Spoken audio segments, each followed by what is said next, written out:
नमस्कार दोस्तों, मैं राजस्थान बोल रहा हूं। कल आपने सुनी कांग्रेस के अल्पमत में आने की कहानी। आज सुनिए कैसे हुआ सुखाड़िया युग का अंत। शब्द हैं वरिष्ठ पत्रकार राजेंद्र बोड़ा के।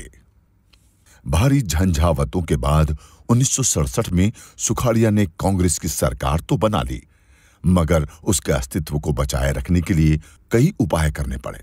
विधायक को मंत्री परिषद में जगह देकर तथा कुछ को पदोन्नत करके खुश रखना पड़ा। सरकार बनाए रखने के लिए बंदरबांट बाद में परंपरा बन गई।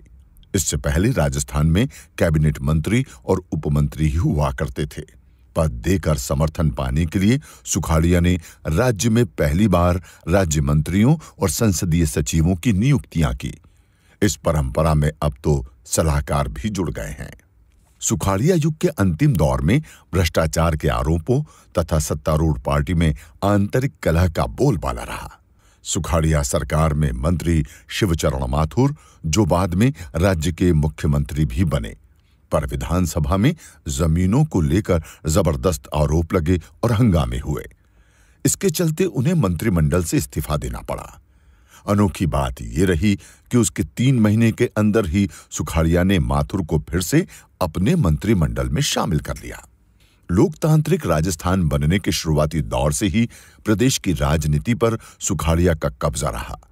उन्हें राजस्थान में राजनीतिक चुनौती देकर कोई नहीं हटा सका। लेकिन ये तब तक ही रहा जब तक दिल्ली में कांग्रेस की कोई आलाकमान जैसी व्यवस्था नहीं हुई।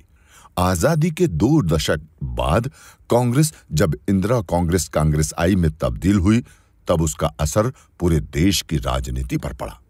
इससे राजस्थान अछूता कैसे रह सकता था। इंदिरा गांधी के आलाकमान के रूप में उभरने की राह अगस्त 1969 के राष्ट्रपति चुनाव से तैयार होने लगी थी। पार्टी के अधिकृत उम्मीदवार नीलम संजीव रेड्डी का साथ छोड़कर इंदिरा गांधी ने सभी से अपने मन की आवाज के अनुसार वोट देने की अपील की।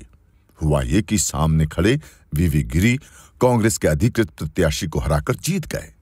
राष्ट्रपति चुनाव में राजस्थान के अधिकांश विधायकों ने कांग्रेस के अधिकृत प्रत्याशी के पक्ष में वोट डाले।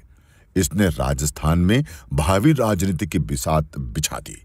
अब कांग्रेस में राजस्थान की राजनीति दिल्ली से चलनी थी। प्रधानमंत्री इंदिरा गांधी बैंकों का राष्ट्रीयकरण और राजाओं का प्रीवी पर्स खत्म करने का कदम उठाकर एक मजबूत नेता के रूप में उभरे।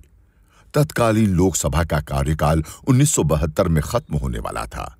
उसे उन्होंने 1970 में भंग करते हुए गरीबी हटाओ के नारे के साथ 1971 में मध्यावधि चुनाव करवाकर प्रचंड बहुमत हासिल कर लिया।